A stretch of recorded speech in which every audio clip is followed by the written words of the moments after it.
سختی سے جان کھینچنے والوں کی قسم، اور نرمی سے بند کھولنے والوں کی، اور آسانی سے تیرنے والوں کی، پھر آگے بڑھنے والوں کی، پھر کائنات کا نظام چلانے والوں کی۔ اے کافروں، تم پر قیامت ضرور آئے گی، جس دن تھر تھرانے والی تھر تھرائے گی، اس کے پیچھے آئے گی پیچھے آنے والی۔ دل اس دن خوف زدہ ہوں گے، ان کی آنکھیں جھکی ہوئی ہوں گی، اور کافر کہتے ہیں کیا بے شک ہم ضرور پھر الٹے پاؤں پلٹیں گے، کیا اس وقت جب ہم گلی ہڈیاں ہو جائیں گے۔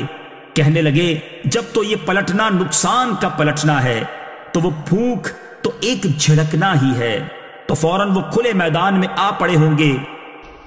کیا تمہیں موسیٰ کی خبر آئی جب اسے اس کے رب نے پاک جنگل طوا میں ندا فرمائی، فرمایا کہ فرعون کے پاس جا، بے شک وہ سرکش ہو گیا ہے، تو اس سے کہہ کیا تجھے اس بات کی طرف کوئی رغبت ہے کہ تو پاکیزہ ہو جائے، اور یہ کہ میں تجھے تیرے رب کی طرف راہ بتاؤں تو ڈرے۔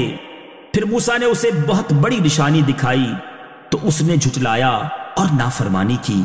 پھر اس نے مقابلے کی کوشش کرتے ہوئے پیٹھ پھیر دی، تو لوگوں کو جمع کیا، پھر پکارا، پھر بولا میں تمہارا سب سے اعلیٰ رب ہوں۔ تو اللہ نے اسے دنیا و آخرت دونوں کے عذاب میں پکڑا، بے شک اس میں ڈرنے والوں کے لیے عبرت ہے۔ کیا تمہاری سمجھ کے مطابق تمہارا بنانا مشکل ہے یا آسمان کا؟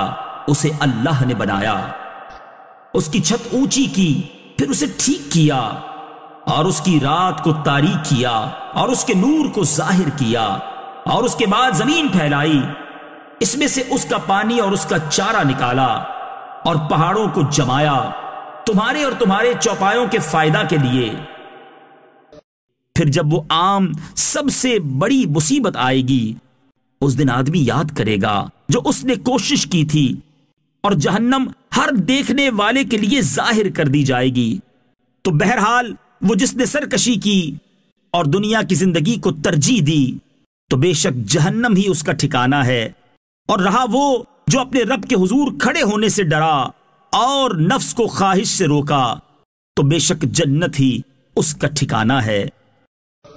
تم سے قیامت کے بارے میں پوچھتے ہیں کہ وہ کب کے لیے ٹھہری ہوئی ہے، تمہارا اس کے بیان سے کیا تعلق؟